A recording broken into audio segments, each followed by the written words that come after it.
Buenas tardes, Dios te bendiga. Vamos a ir analizando el libro de Éxodo. Ya vamos en el capítulo 33. Dice el pasaje, la presencia de Dios prometida. Entonces, esta es la etapa en la que se construye el pueblo de Israel, ¿verdad? En la que pasan, de hecho siempre fueron el pueblo de Israel, pero me refiero a que en este punto se estandariza quién es Israel, ¿verdad? Se le dan sus costumbres, sus tradiciones, surge el arca, el tabernáculo, surge, pues ahí mismo nos acerca el candelabro tan famoso y demás. Verso 1 dice: Jehová dijo a Moisés: anda, sube de aquí tú y el pueblo que sacaste de la tierra de Egipto, a la tierra de la cual juré a Abraham, Isaac y Jacob, diciendo: a tu descendencia la daré.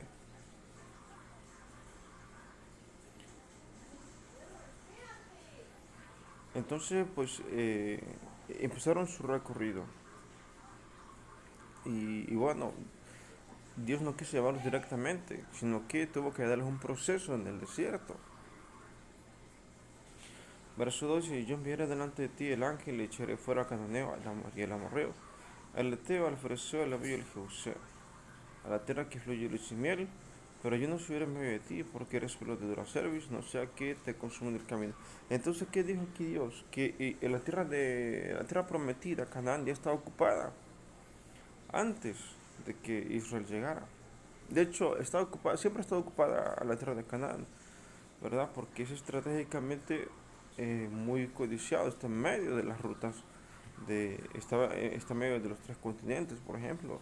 Estaba en medio en aquella época de las dos potencias más grandes del mundo, que eran Egipto y Babilonia. Y entonces era muy codiciada esa tierra, siempre estuvo ocupada, y bueno, desde la época de Abraham, cuando Abraham llegó, recuerden que ya había gente ahí. Y viendo al pueblo que estaba mala noticia, vistieron bruto y ninguno se puso sus atavíos.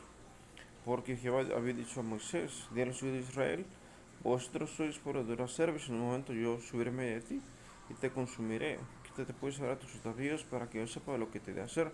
Por lo del becerro, recordemos que aquí sucedió el percance del becerro de oro. Por eso dijo Dios: yo no voy a subir en medio de ti, ¿verdad? O sea, que no tendrían el respaldo de Dios, y eso no es bueno.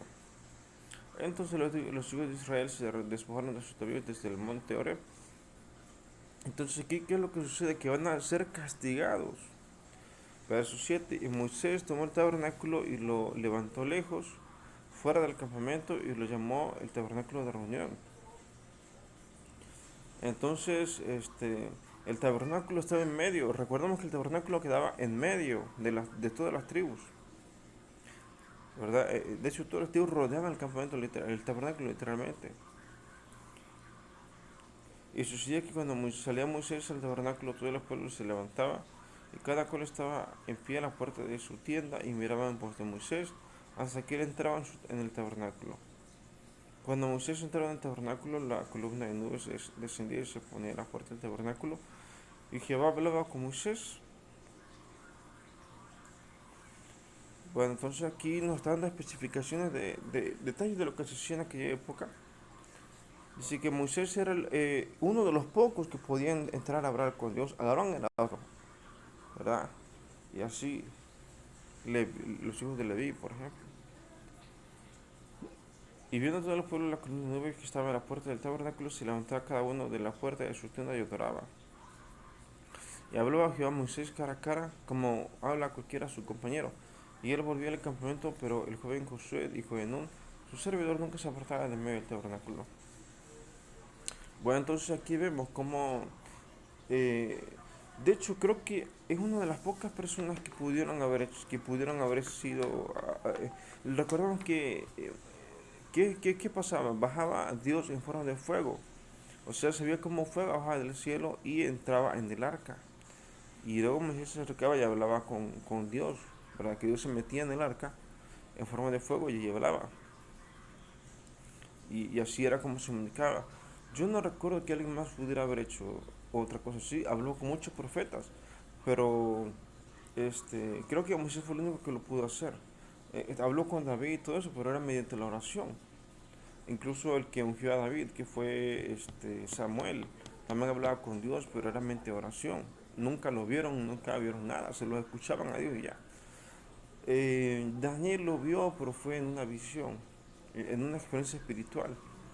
Pero creo que Moisés es el único que verdaderamente tuvo como, o sea, el privilegio de que Dios descendiera enfrente de él y hablar así. Creo que Moisés fue el único.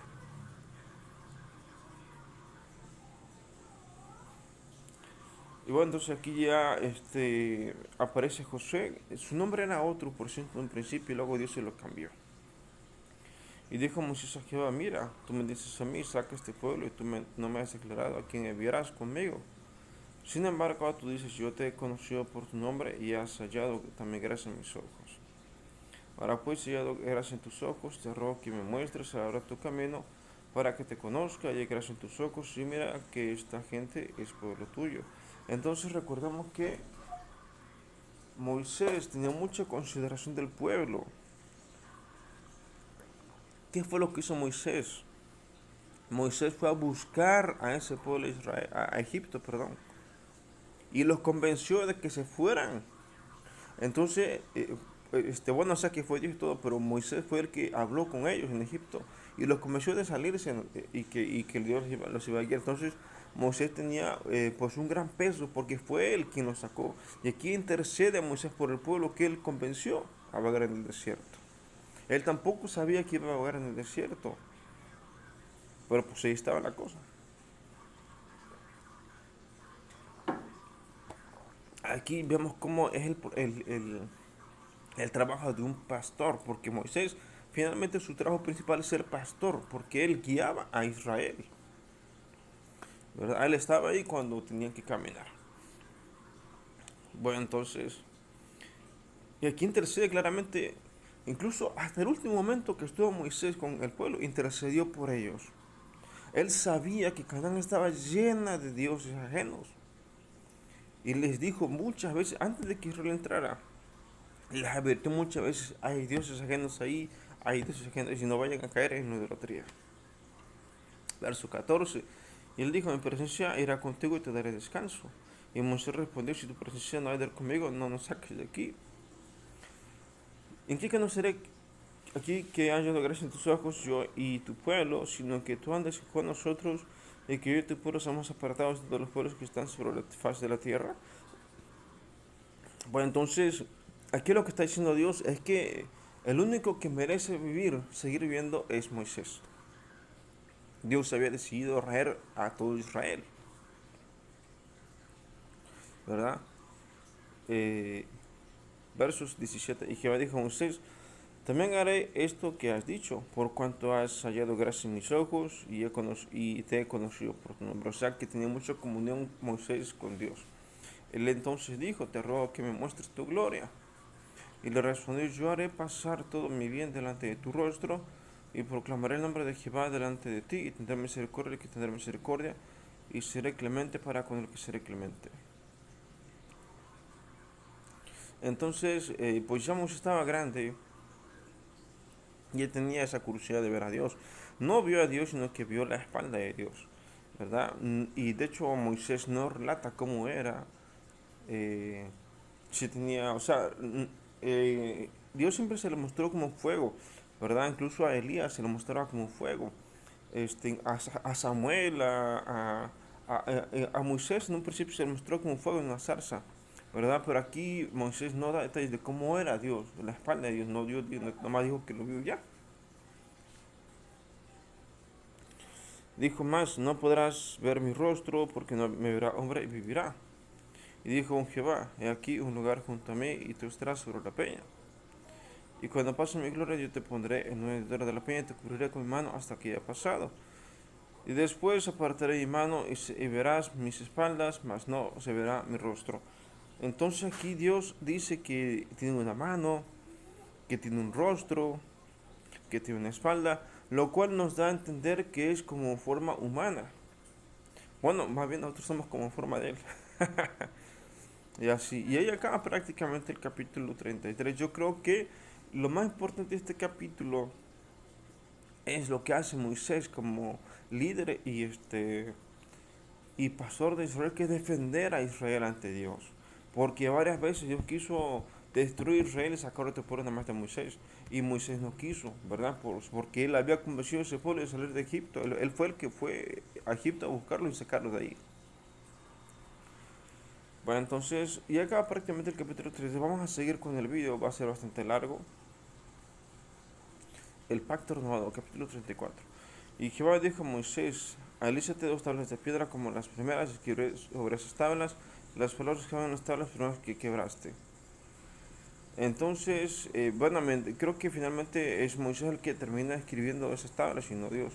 En un principio fue Dios el que escribió las tablas. De hecho, cuando Moisés sube al monte, ya estaba listo todo, creo.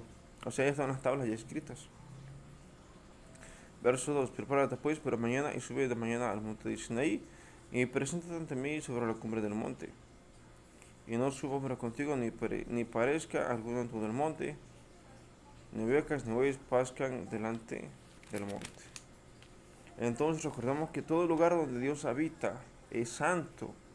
Es decir, que todo el lugar donde Dios cae, en este caso el monte Sinaí, se vuelve un lugar pues de mucha reverencia porque está la presencia de Dios ahí, ¿verdad? Dios, incluso en el capítulo anterior vimos como Dios no quería estar en medio de Israel porque Él castiga su presencia, castiga el pecado. En el capítulo anterior vimos como las tribus de Israel rodeaban el tabernáculo, ¿verdad? La carpa, que parecía como una carpa de circo. Este es el tabernáculo y estaba la presencia de Dios. Entonces, Dios no quiso estar más ahí porque su presencia castiga el pecado, ¿verdad? Su presencia castiga el pecado. Y por eso Dios dijo: mejor llévame aparte. Y Moisés lo hizo así, sacó el tabernáculo de allí y lo llevó aparte y para que no pereciera Israel.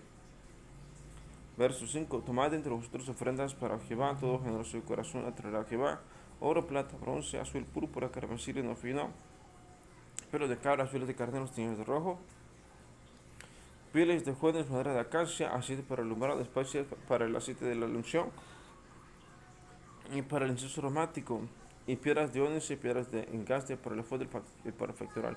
Entonces aquí sigue construyendo este parte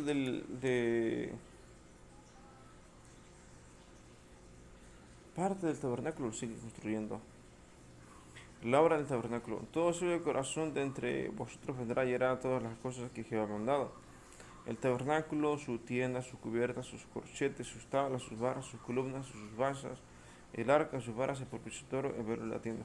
Entonces, esto que les voy a decir viene en otra.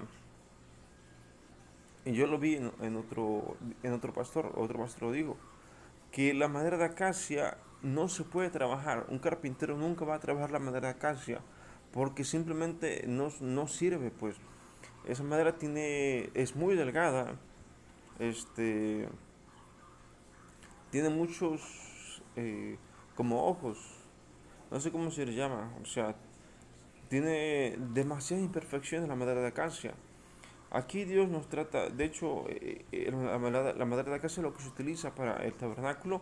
Aquí Dios nos dice que el ser humano es como esa madera, que no se puede, o sea, tú nunca vas a encontrar en el mundo un carpintero trabajando con esa madera porque es demasiado difícil y no es rentable, no sirve. Pero Dios dice: el humano es como la madera de acacia, no sirve, es muy caro, ¿verdad?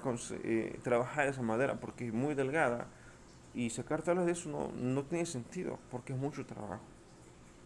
Así es su hermano. Es muy caro trabajar, no tiene sentido porque muchas veces se pierde. Pero ese es el tipo de madera que se usa. Bueno, entonces el verso 11 dice, verso 12: el arca y sus varas, el propiciatorio, el velo de la tienda, la mesa y sus varas y todos sus utensilios y el pan de la proposición, el candelero del alumbrado, sus utensilios, sus lámparas y el aceite para el alumbrado, el altar del incienso, sus varas, el aceite de la unción, del incienso aromático, la cortina de la puerta para la entrada del tabernáculo. Entonces aquí siguen construyendo, algunas cosas se renuevan, como es el aceite de la unción, el aceite de las lámparas, el perfume que se usa. Si algunas cosas se renuevan, otras se siguen construyendo. El altar del holocausto es un rajado de bronce, sus varas y todos sus utensilios, y la fuente con su varas. Entonces no cualquiera puede construir algo para Dios. Recordemos cómo Dios impide que el rey David edifique el templo, porque en un principio De hecho, el que diseñó el templo fue el rey David. O sea, porque recordemos que él era arquitecto, como arquitecto, ¿verdad? Entonces el rey David diseñó el templo y él lo quería edificar, pero Dios se lo impidió. O sea, no cualquiera puede trabajar en la obra de Dios, ¿verdad? Mucho más edificar el templo, en este caso el tabernáculo. Y finalmente es Dios quien decide quién puede, quién no puede trabajar en el lugar. Dice, el altar del holocausto es forjado de bronce y sus varas y sus dos utensilios y la fuente con su base. Las cortinas del atrio, sus columnas y su base, la cortina de la puerta del atrio, las estacas del tabernáculo y las estacas del atrio y sus cuerdas. Las vestiduras de servicio para administrar el santuario y las sagradas, vestiduras de Aarón, el sacerdote, y las vestiduras de sus hijos para servir en el sacerdocio.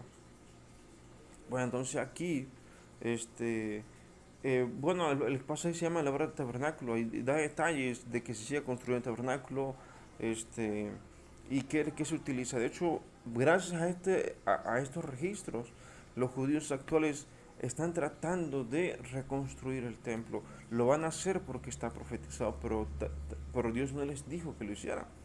Está profetizado que se levantaría un tercer templo, pero Dios no les dijo, yo quiero ese templo, no, sino que ellos lo hicieron, porque sí.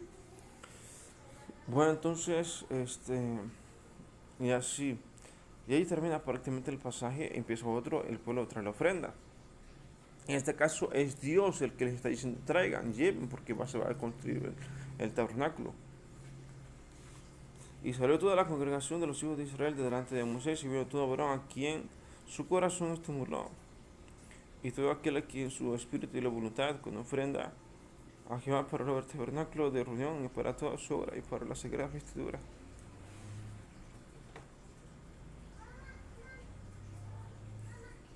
Bueno, entonces, y bueno, entonces empieza a hacer la obra, se trae la ofrenda, vinieron así hombres con mujeres, todos los voluntarios de corazón, y trajeron cadenas, zarcillos, anillos y brazaletes, y toda clase de joyas de oro, todos presentaban ofrendas de oro a Jehová. Todo hombre que tenía azul, púrpura, carmesí, lino fino, pelo de cabras, pieles de carnero, teñidas de rojo, o pieles de tejones, lo traía. Todo el que ofrecía ofrenda de plata o de bronce traía a Jehová la ofrenda, y todo lo que tenía madera de acacia la traía para toda la obra de servicio. Entonces, pues ya dije algunas cosas, algunos detalles bueno, algunos detalles que sé, que escuché en otras prédicas. Este, verso 25 y demás, todas las mujeres sabias de corazón hilaban con sus manos y traían lo que habían hilado azul, púrpura, carmesí o lino fino. Y todas las mujeres cuyo corazón las impulsó en sabiduría hilaron pelo de cabra. Entonces Dios da la fuerza, pues. Eso sabe de corazón Dios le puso. De hecho, la persona que sabe, que Dios eligió, es porque Dios le dio esa sabiduría. De hecho, la sabiduría viene de Dios. No cualquiera puede hacerlo. Porque el rey David, a pesar de ser un rey que Dios eligió, no pudo construir el templo porque eso lo impidió. ¿Verdad? Entonces, no hay que ser de los llamados, sino también de los escogidos. ¿Verdad? Aquí se aplica muy bien, hay que ser llamado y también escogido. Los príncipes trajeron piedras de ónice, las piedras de los engastes para el efod y el pectoral, las especies aromáticas y el aceite para el alumbrado y para el aceite de la unción y para el incienso aromático. Entonces se sigue dando detalles sobre lo que se hizo en el templo. Verso 29 de los hijos de Israel, así hombres como mujeres, todos los que tuvieron corazón voluntario para traer para toda la obra que Jehová había mandado por medio de Moisés, y se trajeron ofrenda voluntaria a Jehová. Bueno, entonces aquí, primeramente es el pueblo de Israel que hace la obra. Segundo, los de corazón. Tercero, que, que Dios tuvo que haber puesto esa sabiduría en ellos. Entonces son muchos requisitos que uno debe. Y eso nada más para ofrendar. Nada más para la ofrenda. No para la obra en sí. Nada más para la ofrenda. Recordamos cómo, ahorita me viene a la mente lo que hizo Caín, porque Caín ofrendó a Dios, pero Dios no quiso. Incluso para la ofrenda tienes que ser agradable a Dios, ¿verdad? Porque Caín ofreció también, pero Dios no quiso, no aceptar su ofrenda. Entonces también hay detalles. ¿Por qué? Porque Caín le dio a Dios lo que le sobraba, lo que no le servía. No era lo que le sobraba. Y ofrendó a Dios algo que no sirve, que fruta chiquita, machugada, fruta echada a perder. Eso fue lo que le ofrendó Caín a Dios, ¿verdad? Ese fue lo que verdaderamente pasó. Entonces, y por último vamos a ver eh, el último pasaje del capítulo 35. Solamente Bezalel de Aholiab. Y dijo Moisés a los hijos de Israel: mirad, Jehová ha nombrado a Bezalel hijo de Uri, hijo de Ur, de la tribu de Judá, y lo ha llenado del Espíritu de Dios, en sabiduría, inteligencia, en ciencia y en todo arte. Entonces aquí Dios da el poder, ¿verdad? Dios dice, Dios llena del Espíritu de sabiduría. Dios fue el que dio ese conocimiento para proyectar diseños, para trabajar en oro, en plata y en bronce, en la talla de piedras de engaste y en toda obra de madera, para trabajar en toda la obra ingeniosa, y ha puesto en su corazón el que puede enseñar, así él como, Aholiab, hijo de Isamac de la tribu de Dan, los ha llenado de sabiduría de corazón para que hagan toda obra de arte y de invención, y de bordado en azul púrpura, en carmesí, lino fino y en telar, para que hagan toda la labor en vez de todo diseño. Bueno, entonces aquí llama a los que él aprobó. ¿Verdad? Entonces aquí pues se debe tener mucha comunión con Dios. Eh, y ellos, Bezalel y Eliab, no son sacerdotes, nada, son parte del pueblo de Dios. Aún así tuvieron que pasar por un proceso para ser llenos de la sabiduría de Dios, ¿verdad? Del poder de Dios. Capítulo 36, acá prácticamente el capítulo 35. Cuando Dios llena de sabiduría a Bezalel y a Eliab. Y empieza el capítulo 36. Así pues, Bezalel y Eliab y todo hombre sabio de corazón, a quien Jehová dio sabiduría e inteligencia para saber hacer toda la obra del servicio del santuario, harán todas las cosas que ha mandado Jehová.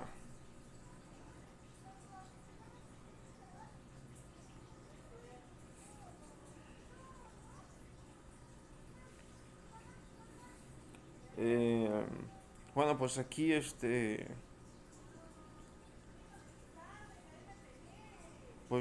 Dios sigue haciendo la obra, ¿verdad? Y empezó un pasaje que se llama Moisés suspende la ofrenda del pueblo. O sea, cuando ya tenía suficiente, separó la ofrenda. Y Moisés llamó a Bezalel y a Biliam y a todo sabio, y a Abraham sabio de corazón, en cuyo corazón había puesto Jehová sabiduría, todo hombre a quien su corazón le movió a venir a la obra para trabajar en ella. Y tomaron delante de Moisés toda la ofrenda que los hijos de Israel habían traído para la obra del servicio del santuario, a fin de hacerla, y ellos seguían trayéndola, trayendo la ofrenda voluntaria cada mañana. Tanto que vinieron todos los maestros que hacían toda la obra del santuario, cada uno de la obra que hacía. Y hablaron a Moisés diciendo: el pueblo trae mucho más de lo que se necesita para la obra que Jehová ha mandado que se haga. Pues entonces aquí pues era un momento muy, muy increíble. Dios prosperó a su pueblo para que pudieran ofrendar. Si no prospera, pues no se puede ofrendar porque no hay. Y es más increíble que los prosperó en el desierto. De hecho, vagaban en el desierto y todo, pero cada tanto se encontraban con un pueblo, una ciudad, con o con otros pueblos. Y cuando eso pasaba, algunas ocasiones iban y compraban alimentos, compraban agua y así. En ocasiones, otras veces era desierto así libre y encontraban agua, encontraban pasto para el ganado, encontraban alimento. ¿Verdad? Entonces, hubo de los dos casos. Entonces Moisés mandó pregonar por el campamento diciendo: ningún hombre ni mujer haga más por la fuera del santuario. Así se le impidió al pueblo ofrecer más, pues tenía material abundante para hacer toda la obra y sobraba. Pues entonces aquí pues ya Moisés tenía, ya Dios, sí, o sea, Moisés, que era el encargado principal, tenía ya más que suficiente y mandó a decir: ya está bien, ya no traigan más. Y recordemos que aquí desafortunadamente el tabernáculo estaba fuera del campamento de Israel. O sea, el campamento de Israel estaba por un lado y el tabernáculo estaba por otro. Y empieza la construcción. Se seguía construyendo el tabernáculo. Dice construcción del tabernáculo, se llama el pasaje. Todos los de corazón de entre los que hacían la obra hicieron el tabernáculo de 10 cortinas de lino torcido, azul, púrpura y carmesí. Las hicieron con querubines de obra primorosa. La longitud de una cortina era de 28 codos y la anchura de 4 codos. Todas las cortinas eran de igual medida. Bueno, entonces, ahí estaba, pues, se estaban construyendo. Como les dije, Dios da mucho detalle en la Biblia misma de cómo se construye el tabernáculo. ¿Con qué medida, qué tipo de, o sea, qué tipo de material, el color y demás? La longitud de una cortina era de 28 codos y la anchura de 4 codos. Todas las cortinas eran de igual medida. 5 de las cortinas las unió entre sí, así unió las otras 5 cortinas entre sí. E hizo las asas de azul en la orilla de la cortina que estaba al extremo de la primera serie. E hizo lo mismo en la orilla de la cortina final de la segunda serie. Bueno, entonces y empieza la obra, se empieza a trabajar, a detalles de qué hicieron para poder construir. Era muy grande el tabernáculo, muy pesado. De hecho, las cortinas eran tan pesadas que solamente los bueyes lo podían jalar. Bueno, la tienda sí, el tabernáculo, pues sí, o sea, el tabernáculo en sí era alzado por bueyes porque era demasiado pesado. Era grande, muy pesado. Verso 12. 50 lazadas hizo en la primera cortina y otras 50 en la orilla de la cortina de la segunda serie. Las lazadas de una correspondían a las de la otra. Hizo también 50 corchetes de oro, con los cuales enlazó las cortinas una con otra, así quedó formado un tabernáculo.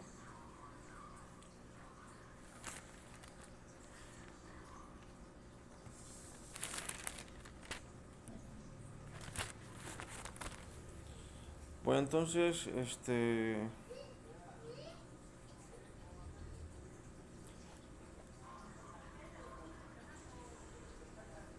aquí dice que el tabernáculo eran cortinas enlazadas, o sea, la estructura del tabernáculo eran cortinas enlazadas una tras otra. Hizo asimismo cortinas de pelo de cabra para una tienda sobre el tabernáculo. 11 cortinas hizo. La longitud de una cortina era de 30 codos y la anchura de 4 codos.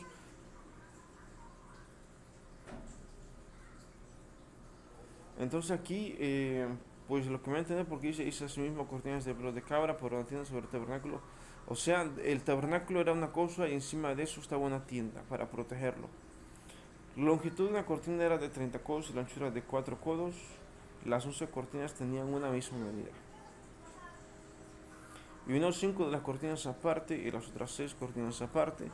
Hizo además 50 lazadas en la orilla de la cortina que estaba al extremo de la primera serie y otras 50 lazadas en la orilla de la cortina final de la segunda serie. Hizo también 50 corchetes de bronce para enlazar la tienda de modo que fuese una.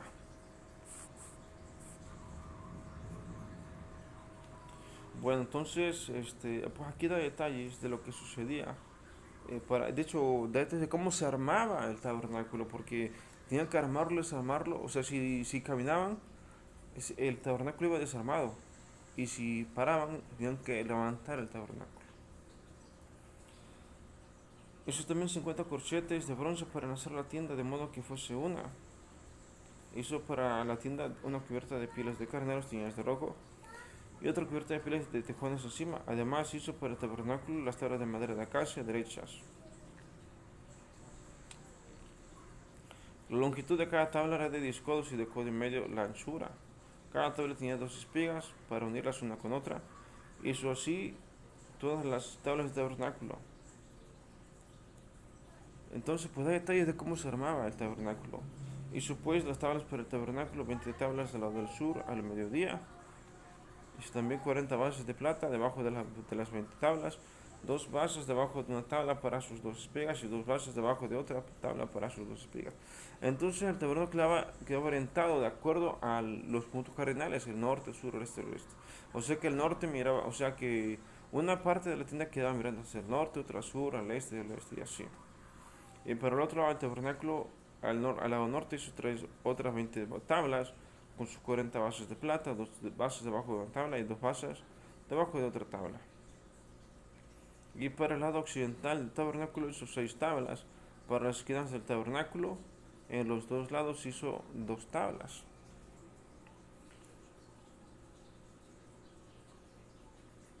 Bueno, entonces, O sea, el tabernáculo tiene que levantar en una forma muy específica. El lugar santo en una parte, el lugar santísimo en otro, el arca en otro y así. Las cuales se unían desde abajo y por arriba se ajustaban con un gozne. Así hizo a la una y a la otra en sus dos esquinas. Eran pues 8 tablas y sus basas de plata 16, dos basas debajo de cada tabla. Hizo también las barras de madera de acacia, 5 para las tablas de un lado del tabernáculo, 5 barras para las tablas del otro lado del tabernáculo, 5 barras para las tablas del lado superior del tabernáculo hacia el occidente. Hizo que la barra de medio pasase por en medio de las tablas de un extremo al otro. Y cubrió de oro las tablas e hizo de oro los señores de ellas. Por donde pasasen las barras, cubrió también de oro las barras. Hizo asimismo el velo de azul, púrpura, carmesí y torcido. Lo hizo con quirones de oro primorosa. Y para él hizo 4 columnas de madera de acacia y los cubrió de oro.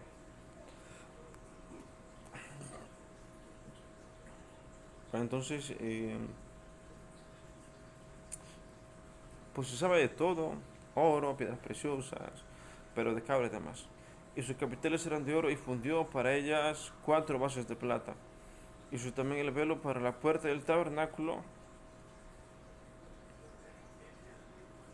de azul, púrpura, carmesí y torcido, obra de recamador.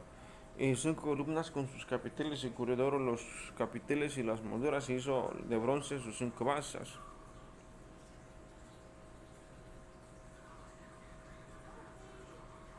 Bueno, y acá prácticamente el capítulo 36 del libro de Éxodo. Y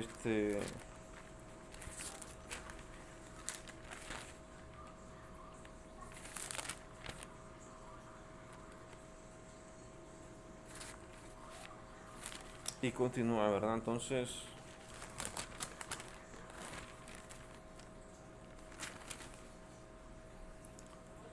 vamos allá a empezar con el capítulo 37. Entonces, mobiliario del tabernáculo.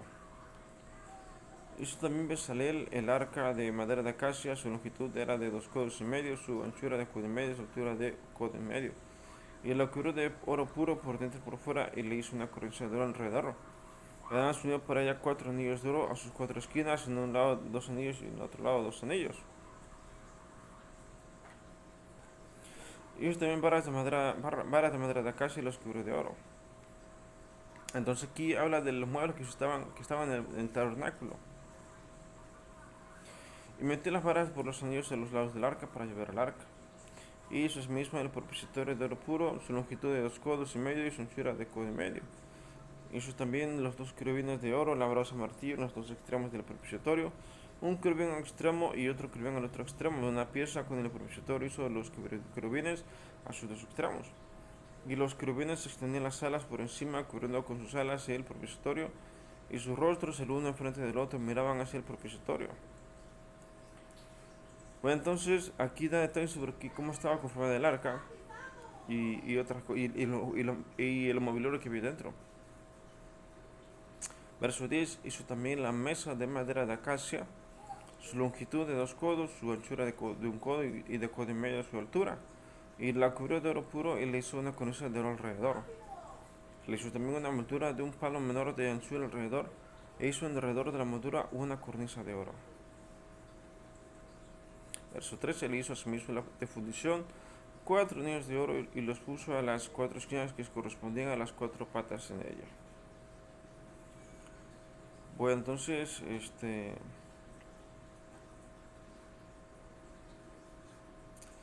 verso 13, ahí el verso 13. Y de hecho había un mueble sobre el cual estaba el arca. Debajo de la moldura estaban los anillos por los cuales se metían las varas para llevar la mesa, e hizo las varas de madera de acacia para llevar la mesa y las cubrió de oro. También hizo los utensilios que habían de estar sobre la mesa, sus platos, sus cucharas, sus cubiertos, sus tazones con que se debe elevar de oro fino. Hizo asimismo el candelero de oro puro, labrado a martillo, sus pies, sus cañas, sus copas, sus manzanas y sus flores eran de lo mismo. Aquí usó mucho oro puro. De hecho,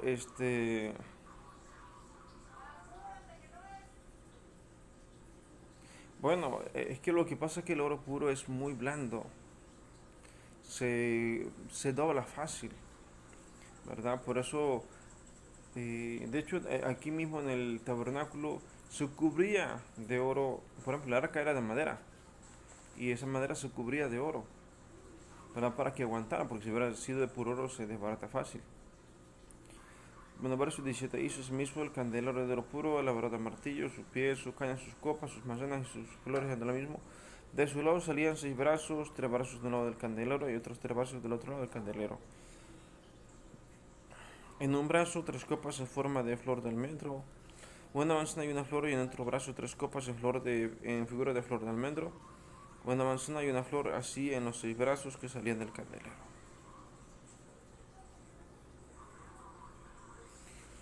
Pues entonces, queda mucho todavía. Vamos a parar hasta aquí el video para que puedan subirlo y nos vemos en la próxima ocasión. Dios te bendiga.